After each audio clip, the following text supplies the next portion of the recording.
Você já imaginou o que forma a natureza, os animais, os nossos alimentos, o universo com suas galáxias e estrelas, o planeta no qual vivemos e nós, seres humanos?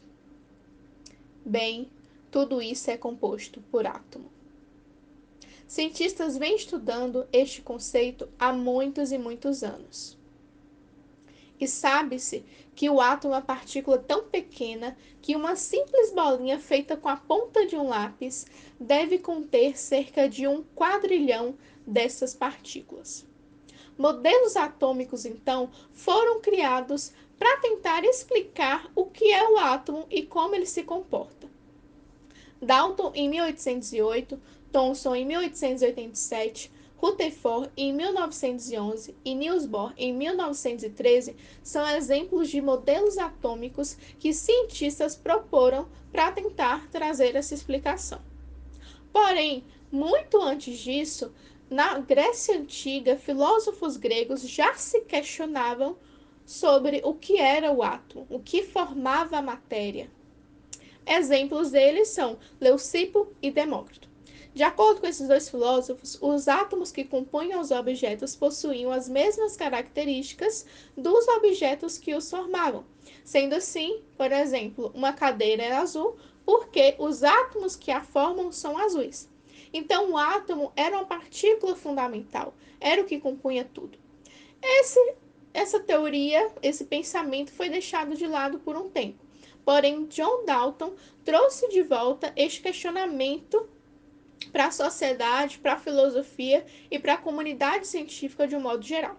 De acordo com Dalton, os átomos são maciços de forma esférica, indivisíveis, indestrutíveis, e um elemento químico é o conjunto de átomos com as mesmas propriedades. E o peso relativo de dois átomos pode ser utilizado para diferenciá-los. Sendo assim, para John Dalton, o átomo era como uma bola de bilhar. Em seguida, Thomson trouxe novas contribuições para a atomística. Thomson descobriu as partículas carregadas eletricamente, e o seu modelo consistia em uma esfera carregada positivamente e elétrons de carga negativa ficavam incrustados nessa esfera.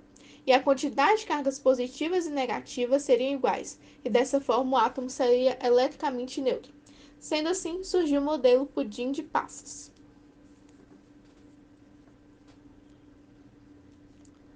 Em seguida, Ernest Rutherford trouxe novas contribuições para a atomística.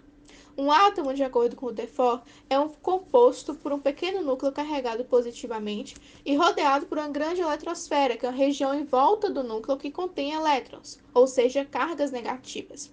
E no núcleo está concentrada a carga positiva e a maior parte da massa. Observe a seguir o experimento realizado por Rutherford. Em 1910, Rutherford realizou um experimento bombardeando uma finíssima lâmina de ouro com partículas alfa emitidas por uma fonte radioativa, observando os seguintes comportamentos das partículas. Uma quantidade muito pequena de partículas não atravessava a lâmina e voltava. A grande maioria atravessava a lâmina sem sofrer desvios, e algumas sofriam desvios ao atravessar a lâmina. Para explicar essas observações, Rutherford imaginou que os átomos de ouro fossem constituídos de uma região pequena e maciça e positiva, que não permitia a passagem de partículas alfa, e de uma região periférica negativa, praticamente sem massa, pela qual passavam as partículas. Então, de acordo com esse cientista, o núcleo foi comparado ao Sol no sistema solar. E o núcleo seria a região central do átomo, que conteria as cargas positivas, ou seja, os prótons, seria a região de baixo volume e maior massa e maior densidade do átomo. E a eletrosfera, que foram comparadas às órbitas descritas pelos planetas no sistema solar, seriam as regiões do átomo que apresentavam imensos espaços vazios entre si e as partículas de natureza negativa, ou seja, os elétrons.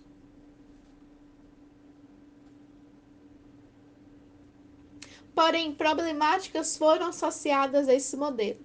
Primeiro, como seria possível um núcleo carregado positivamente se partículas de carga positiva se repelem? Segundo, por que os elétrons nas eletrosferas não são atraídos pelos prótons no núcleo, já que cargas de sinais opostos se atraem? Terceiro, por que os elétrons, que são pequenos corpos em constante movimento, não perdem energia e caem no núcleo? Essas problemáticas foram resolucionadas por Niels Bohr. De acordo com Niels Bohr, o átomo tem uma quantidade de energia disponível para cada uma de suas órbitas.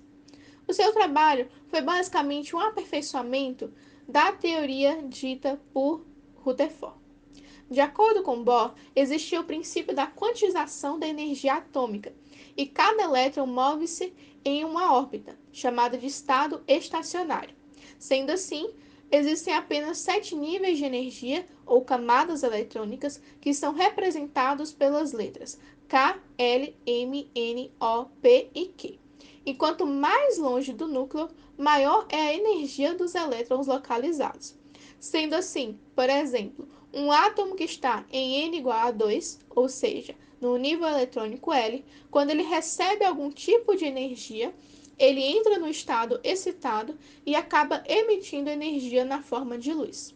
Podemos observar o experimento a seguir como exemplo deste fenômeno.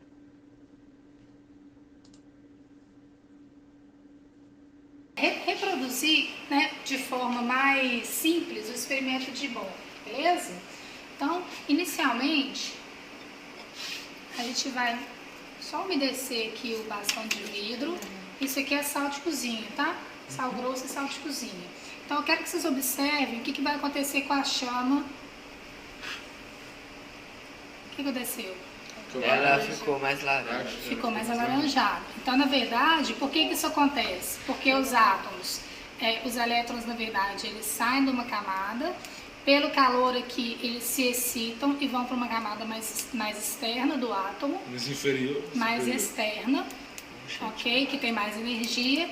E ao retornar, eles emitem essa luz de cor diferente. Agora eu quero fazer a mesma coisa com sulfato de cobre. Então, eu estou umedecendo aqui. E observe o que vai acontecer. Alguém explica para mim o que aconteceu? Ele perdeu energia. Isso, só que sulfato de cobre. Isso. Por que tem uma cor, a luz ficou diferente, a cor aqui ficou diferente? Porque o elemento químico é diferente. Então, na verdade, os níveis de energia, eu vou repetir aqui porque ficou... Por pouco tempo. Coloca bastante. Então, na verdade, a cor, olha que bacana, a cor que vai ser emitida vai depender do elemento químico, porque cada nível de energia ali depende do número de prótons que tem no núcleo do átomo. Deixamos como mensagem nesse vídeo que a química está em todo lugar, desde o assar de um bolo, a nossa respiração, o lavar de nossas mãos, queimar combustível andando de carro, estar ao redor de uma fogueira, realizar o cozimento e preparo de alimentos. A química, ela não está não só no laboratório, ela está em todo lugar, porque os átomos estão em todo lugar. Sendo assim, deixamos como ideia de um experimento a montagem de moléculas. Uma molécula nada mais é do que a união de um ou mais átomos. Sendo assim, crianças que estão nos assistindo podem pedir ajuda ao professor ou a um adulto. Vamos experimentar agora. Os materiais necessários são massa de modelar colorida e palitos de madeira. Procedimento: como vamos fazer isso? A massa de modelar colorida vai ser utilizada representando os átomos que formam as moléculas. Depois de formar os átomos, podemos fazer ligações químicas, ligando-os com a ajuda dos palitos de madeira.